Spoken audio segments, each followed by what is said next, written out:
Political parties ختم ہوتی ہیں. پولیٹیکل پارٹیز کسی نہ کسی شکل میں آ جاتی ہیں دوبارہ. آپ کے پاس جتنی بھی مثالیں ماضی کی ہیں اس میں ایک ایک کر کے لے لیجئے. پولیٹیکل پارٹیز اس طرح ختم نہیں ہوتی ہیں. عوام کی اگر حمایت برقرار ہو تو وہ رہتی ہے.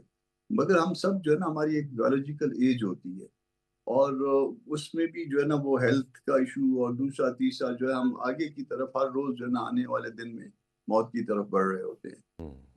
ہماری ویکنس ہوتی ہے. ہم کوئی پیک کی طرف نہیں جا رہے. ابھی ہمارا ڈکلائن ہے جو بھی لیڈرشپ ان کے ہاں بھی موجود ہے. تو یہ جو ڈکلائن کی طرف ہم بڑھ رہے ہوتے ہیں تو پھر اس کو بھی سامنے رکھنا چاہیے. اس بات کو بھی سامنے رکھنا چاہیے کہ پارٹی میں اور کوئی جو ہے نا ان کے ہاں لیڈرشپ موجود نہیں ہے, کوئی الٹرنیٹو موجود نہیں ہے.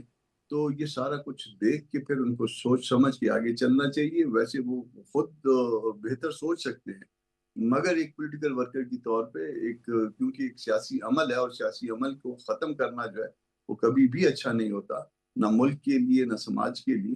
تو اس لیے جو ہے ایک مشورہ, اگر چاہیں تو میرا مشورہ یہ ہے, یا نہ چاہیں تو اس کو ریجیکٹ کر دیں, اس کو رد کر دیں. Senator Walid Iqbal, your 2 cents. اچھا جی, میرے دوست اور کالیگ سینیٹر کامران مرتضیٰ نے ابھی شعر و شاعری سے ہی بات شروع کی اور آئی تھنک کوئی مشاعرہ یا کوئی وہ اس طرح کی کوئی محفل ہو تو اس میں کہا جاتا ہے طرح کا مصرع دینا یا وہ کوئی ایک نوٹ جو ہے. میں ذرا ان سے ذرا بڑے کینوس پہ جانا چاہتا ہوں. آپ اختراع کا مصرع دے دیں. جی جی, ترانہ دیں آپ. نہیں جی نہیں, میں تو پورا ایک, کیونکہ بات شروع ہوتی ہے ایک ٹویٹ سے جو کہ میرے خیال 2-3 دن پہلے تھی, اور پھر اس کے بعد آتی ہے ایک پریس کانفرنس جو گزشتہ روز تھی.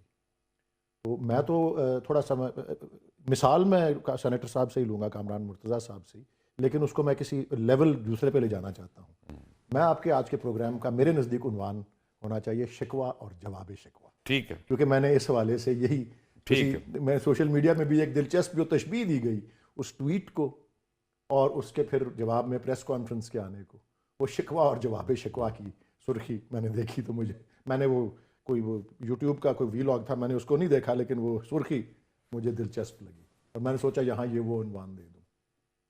شکوہ جب علامہ اقبال نے لکھا, اور یہاں کے قریب ہی اسلامیہ کالج, آپ کے اسٹوڈیو کے پاس ہی اسلامیہ کالج ریلوے روڈ کے گراؤنڈ میں 1911 میں انہوں نے پڑھا تھا اور ان پہ کفر کا فتویٰ لگا تھا. اس کے بعد پھر انہوں نے جواب شکوہ لکھا.